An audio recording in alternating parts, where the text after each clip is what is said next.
ইদানিং গ্রামে বা শহরে যেখানেই যাচ্ছি একটা কথাই শুনতে পাচ্ছি, এবার ভোট কিভাবে দেব। এবার নাকি একদিনে 2 ভোট, তার মানে ভোট সেন্টার 2বার যেতে হবে, 2বার লাইনে দাঁড়াতে হবে। Lot of confusion. কিন্তু এই সব কিছু নিয়ে আপনার যাবতীয় দুশ্চিন্তা আজ দূর হয়ে যাবে। চলুন দেখি আগামী ত্রয়োদশ জাতীয় সংসদ নির্বাচন এবং গণভোটের দিন আমরা কিভাবে ভোট দেব। ভোটের দিন একদম সকালবেলা আপনার ভোট কেন্দ্রে চলে আসবেন। নারী পুরুষ ঠিক এইভাবে আলাদা আলাদা লাইনে দাঁড়াবেন। লাইনের শুরুতেই আপনার ভোটার ক্রমিক নাম্বার উল্লেখ করে লেখা থাকবে আপনি কোন কক্ষে ভোট দেবেন।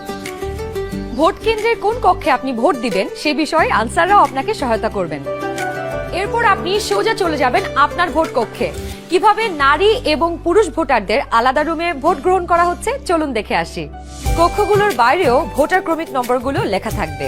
প্রথমেই একজন পোলিং অফিসার আপনার নাম এবং ভোটার নম্বর জিজ্ঞাসা করবেন। তারপর আপনার চেহারার সাথে আপনার ভোটার তালিকায় থাকা ছবি মিলিয়ে দেখবেন। এটা আমি, এখানে একটু খারাপ আসছে ছবি। বাবার নাম আনিসুজ্জামান। ভোটার আয়শা খানম, ভোটার নং 0157। প্রথম পোলিং অফিসার আপনার নাম এবং ভোটারের ক্রমিক নম্বর জোরে উচ্চারণ করবেন, যেন কক্ষে থাকা সহকারী প্রিজাইডিং অফিসার এবং পোলিং এজেন্টরা শুনতে পারেন। এরপর দ্বিতীয় পোলিং অফিসার আপনার আঙুলে অমোচনীয় কালি লাগিয়ে দেবেন। তারপর আপনি চলে যাবেন সহকারী প্রিজাইডিং অফিসারের টেবিলে। প্রিজাইডিং অফিসার আপনার ভোটার নাম্বার লিখে আপনাকে 2টো ব্যালট পেপার দেবেন। জানি এবার গণভোটের জন্য গোলাপি ব্যালট, আর সংসদ সদস্য নির্বাচনের জন্য সাদা কালো ব্যালট। বাহ! ব্যালট পেপার নেবার সময় আপনাকে স্বাক্ষর করতে হবে।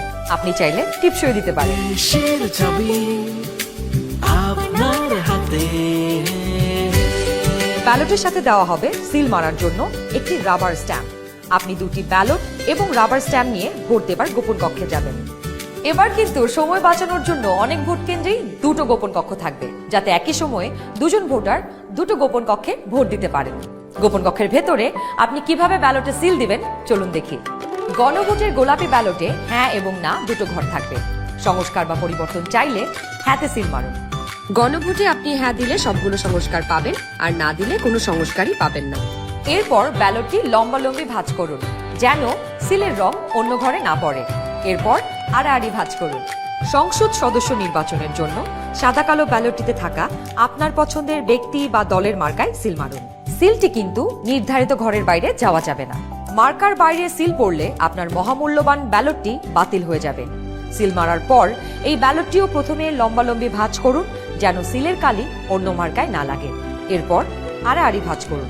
এবার গোপন কক্ষ থেকে বের হয়ে স্ট্যাম্পটি সহকারী প্রিজাইডিং অফিসারকে ফেরত দিন এবং একই ব্যালট বক্সে 2টি ব্যালট পেপার ফেলুন। ব্যাস, হয়ে গেল একদিনে 2 ভোট। একদম সহজ, তাই না?